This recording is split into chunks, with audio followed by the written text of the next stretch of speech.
Implementasi nilai Pancasila dalam kehidupan antarumat beragama. Pada tanggal 4 November 2022, kami diberi kesempatan untuk belajar di rumah ibadah agama lain, tepatnya di TITD Pailiensan yang berlokasi di Kabupaten Jember, Jawa Timur. Ada hal menarik dari penyebutan kelenteng yang sering disebut warga lokal. Sejarahnya, rumah ibadah kelenteng ini saat membunyikan bel saat beribadah berbunyi teng sehingga disebut warga lokal kelenteng. Padahal dalam bahasa Mandarin sendiri, kelenteng ini disebut sebagai bio. Nah, dalam konteks rumah ibadah yang kami kunjungi kemarin merupakan TITD yang merupakan singkatan dari tempat ibadah Tridharma. Ada 3 penganut kepercayaan yang dapat beribadah di TITD Pailiensan, yaitu Konghucu, Buddha, dan Taoisme.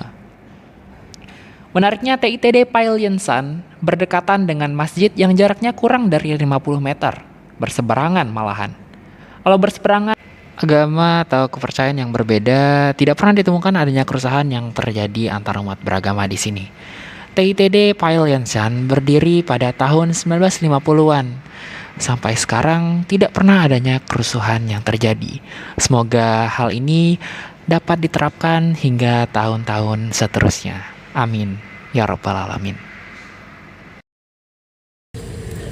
Nah, teman-teman, setelah kita menonton video cuplikan yang tadi, kami akan membahas tentang materi-materi yang akan kami jelaskan nih dalam video ini. Jadi, video akan terbagi menjadi 1, yaitu latar belakangnya. Terus kami juga akan bercerita tentang implementasi nilai Pancasila dalam bertoleransi antar umat beragama yang kami dapatkan setelah mengunjungi dari kelenteng atau dalam bahasa Mandarinnya yaitu bio.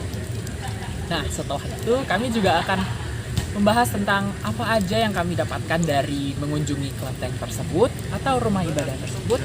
Lalu, in the end, kami juga bakal membahas tentang kesimpulan dari apa yang kami dapatkan tersebut. So, check it out. Untuk latar belakang yang kami ambil adalah kita sebagai umat beragama sendiri, kita diajarkan untuk saling berbuat baik dan saling menghormati antar sesama, baik itu dalam agama kita sendiri maupun dengan umat agama lain. Nah, dengan terciptanya keadaan saling menghormati, maka akan terjadi suatu keadaan di mana hidup akan terasa tentram dan damai. Dan untuk menciptakan keadaan tersebut, maka dilakukan pendekatan dan pemahaman, baik itu secara fisik maupun non fisik. Dan hal itu bisa dilakukan dengan melakukan kunjungan ke tempat-tempat ibadah mereka, bertemu dengan mereka, melakukan sharing-sharing dan berbagi pengalaman dengan mereka. Nah, untuk implementasi dari kegiatan kunjungan rumah ibadah tersebut itu terkandung dalam sila Pancasila pertama, yaitu ketuhanan yang Maha Esa. Yang dimana kita sebagai negara yang memiliki banyak agama tentunya harus hidup rukun antar agama satu sama lain.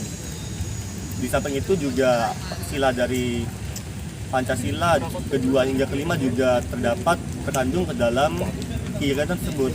Tetapi itu masih di bawah atau didasari oleh sila pertama.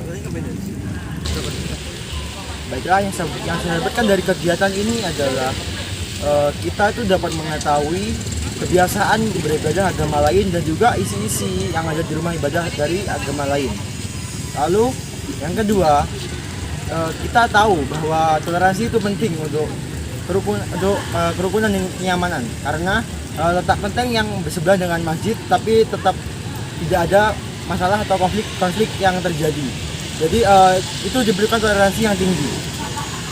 Dan yang ketiga, keberagaman itu penting untuk menjaga kerukunan antar umat beragama. Terima kasih. Kesimpulan yang kami dapat dari kunjungan kelenteng adalah toleransi antar umat beragama.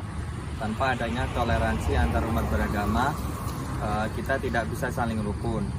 Dan Indonesia dapat terpecah belah tanpa adanya toleransi agama. Walaupun